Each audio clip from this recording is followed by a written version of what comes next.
Walks connecting. This is London. This is London Walks. Streets ahead. Story time. History time. A very good morning to you, London Walkers, wherever you are. It's Tuesday, March 3rd, 2026.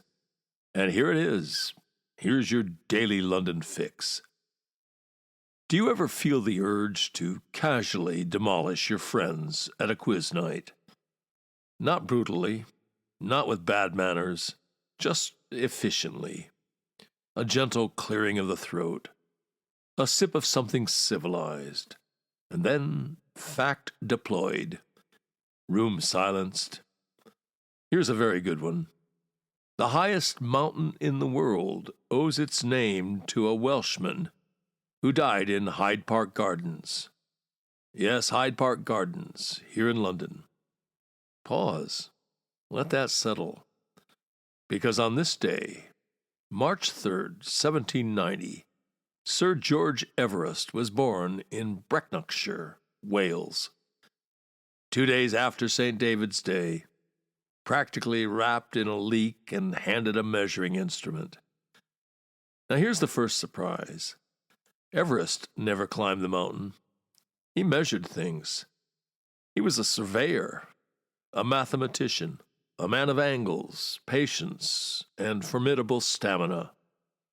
Much of his working life was spent in India, overseeing the great trigonometrical survey, one of the most ambitious scientific enterprises of the 19th century. And he did it not with ropes and crampons, but with a chain and a theodolite, that magnificent piece of Victorian kit. Brass telescope mounted on a tripod, dials and calibrated circles fine as watchwork. It measures horizontal and vertical lines.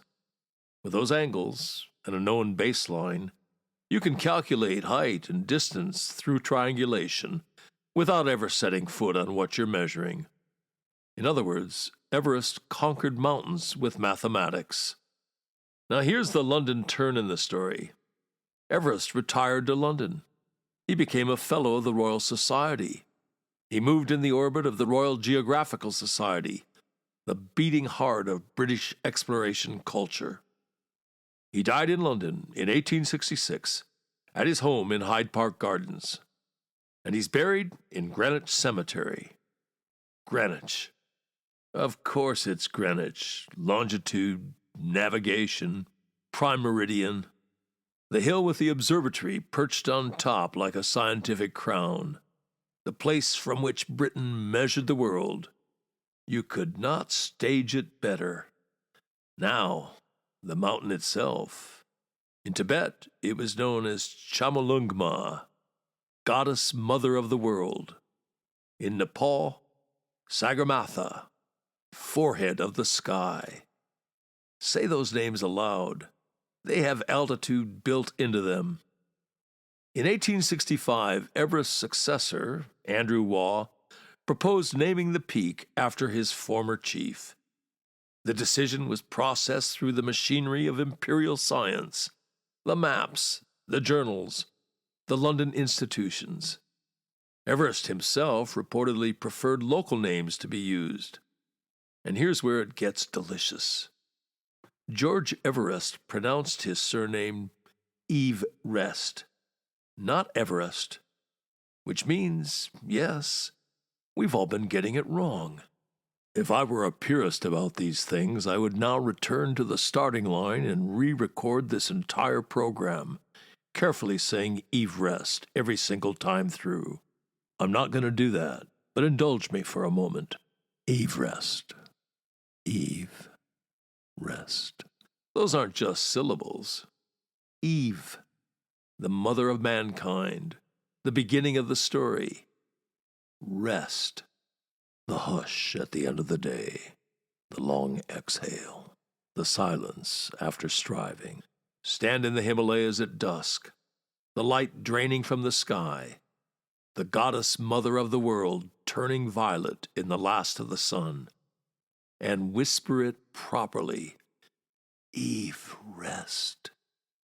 It almost sounds like a prayer. And all of that because a Welsh surveyor with a theodolite ended up passing through the filing cabinets of London. Now here's another pleasing detail. The word theodolite itself probably comes from Greek roots meaning something like seeing the way. Some scholars even detect a hint of stone in there.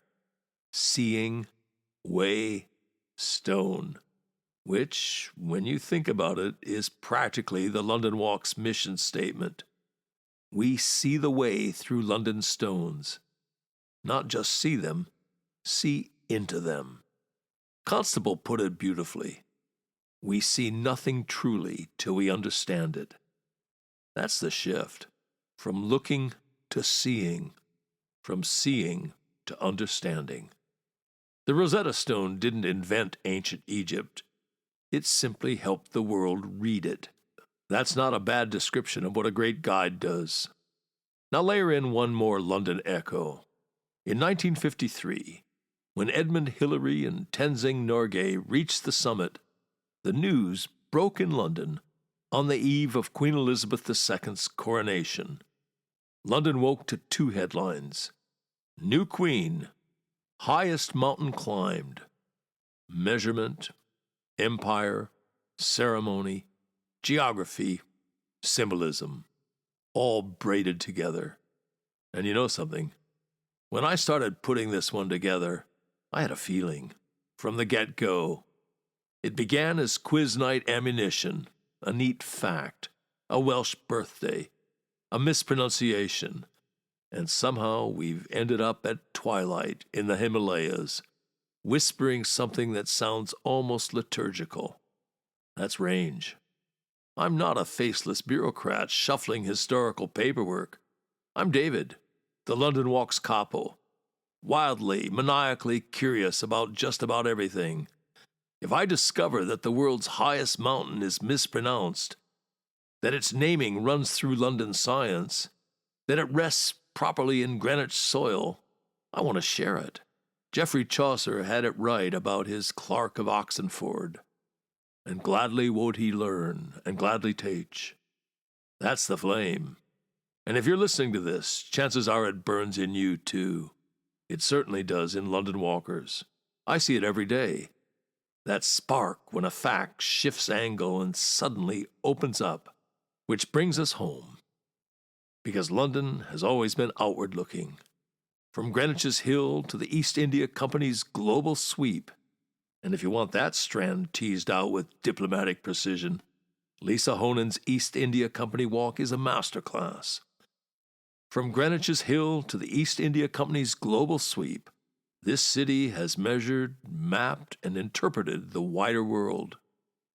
And our set of urban geology walks does something equally satisfying. The guide is Ruth, an award-winning professional geologist.